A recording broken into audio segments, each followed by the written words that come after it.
Il y a quelques jours, grâce à IBM, j'ai pu visiter les coulisses du tournoi de Roland-Garros et découvrir des endroits réservés à la presse et aux joueurs. C'était vraiment la première fois que je me rendais à Roland-Garros et pour l'occasion je vous ai pris quelques images sympas. On a commencé notre visite par la salle d'interview. Alors je viens de vous parler d'images sympas mais malheureusement interdiction stricte de filmer donc dans les salles d'interview. Bon, je vous montre quelques images, voilà à quoi ça ressemble. Il faut savoir que dès que deux journalistes souhaitent interviewer un joueur, il est dans l'obligation de venir, sinon il risque une amende. André Agassi, alors numéro 1 mondial, se souvient sûrement encore des 10 000 $ qu'il a dû payer lorsqu'il a refusé de répondre aux journalistes suite à sa défaite en fait au deuxième tour du tournoi en 2000. Ça fait mal pour quelques petites questions. Ensuite, on est allé visiter le stade Suzanne Lenglen, le deuxième plus grand court de Roland-Garros, si je dis pas de bêtises. On a d'abord été dans les sous-sols pour visiter la fosse aux photographes, le meilleur endroit pour prendre des clichés. Il faut savoir que parmi la centaine de photographes accrédités pour Roland-Garros, il n'y a qu'une dizaine qui a accès à cet endroit. On est juste derrière les joueurs et on a une vue imprenable sur le jeu. Il y avait une joueuse qui s'entraînait et comme je suis pas un expert en tennis, je ne sais pas qui c'est, donc elle est de dos. Je sais pas si vous la reconnaîtrez, en tout cas si vous savez qui c'est, dites-le moi en commentaire, ça serait sympa de le savoir. C'est dans ces mêmes couloirs que se trouve le restaurant des joueurs et de leur staff. On nous apprend qu'il est coutume d'inviter son entraîneur à déjeuner à chaque victoire et que le menu s'adapte au régime de chacun, comme pour Djokovic par exemple qui suit un régime sans gluten. Il faut pas moins de 4 tonnes de pâtes pour nourrir tout ce beau monde. Nous sommes ensuite montés dans les gradins du cours Suzanne Lenglen, nous étions assis sur les places réservées aux amis et aux familles des joueurs, ils ont droit jusqu'à 12 invitations par match. Ce cours est un des plus appréciés par les athlètes pour la proximité avec le public. Où que vous soyez dans le stade, vous avez une belle vue sur le terrain. J'étais persuadé que comme pour le football, le choix des terrains était fait aléatoirement. Mais c'est tout le contraire en fait, c'est la FFT qui décide qui joue où et ils essayent toujours de faire en sorte que les joueurs jouent sur leur cours préféré.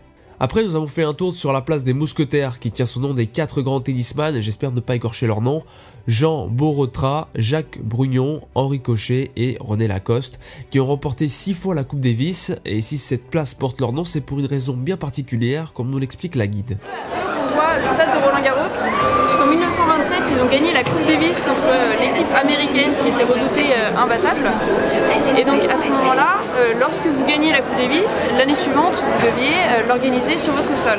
Et donc la fédération, la France n'avait pas de lieu où accueillir ce tournoi. Du coup, le club, le Racing de Paris et le Stade de France ont donné ce terrain à la FFT pour créer le central, en 1928, pour accueillir la finale de la Coupe Davis. Juste à côté de la place des Mousquetaires, il y avait le cours numéro 1 qui va être rasé prochainement lors des rénovations de l'enceinte. On a pu assister quelques minutes à l'échauffement de Nishikori Kei, le numéro 8 mondial. Par contre en face, je ne sais absolument pas qui c'est, encore une fois si vous le savez, dites-le moi en commentaire. Comme on était invité par IBM, on a été faire un tour dans leurs locaux. Il faut savoir qu'IBM est partenaire de Roland-Garros depuis 32 ans. Alors au début, ils fournissaient juste des PC.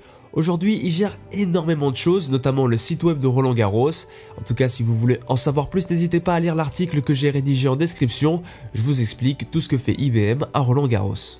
À côté, il y avait des camions qui transmettaient les matchs. Assez impressionnant le nombre de câbles qu'il y avait un peu partout. Pour finir cette visite en beauté, nous avons pris le petit déjeuner avec Marion Bartoli, ancienne joueuse de tennis française, qui a notamment remporté Wimbledon en 2013. Elle est revenue avec nous sur cette fameuse finale. De symbolique énorme. Alors après, j'ai un gros blanc en fait. Là, quand je gagne, jusqu'au moment où j'ai le trophée dans les mains, je me souviens quasiment plus de rien. Sauf du moment où je monte dans la boxe et que je prends mon père dans les bras, que je prends Kristina Mladenovic, qui est une de mes amies, dans les bras, Amélie Mauresmo qui m'avait beaucoup aidé. Parce que ça a été une victoire d'équipe et qu'on allait vraiment la chercher. Et je pense qu'il n'y a que le sport qui peut provoquer des émotions aussi intenses. Alors après, ce qui est assez terrible pour moi, c'est quand je me retrouve sur le terrain aujourd'hui à faire les interviews, j'ai tout qui revient en fait en mémoire. Donc je me revois en train de jouer ici à Roland-Garros et du coup c'est un petit pincement au cœur à chaque fois. Mais bon, voilà, c'était derrière moi, je l'ai fait, j'ai eu la chance de le faire et en tout cas effectivement ça restera un moment magique. C'était une expérience incroyable de pouvoir visiter les dessous de Roland-Garros et encore, je n'ai visité qu'une petite partie de ce qui se cache derrière le tournoi. Merci encore à IBM pour l'invitation, j'espère que cette vidéo vous a plu, c'était Mike, moi je vous dis prenez soin de vous, salut!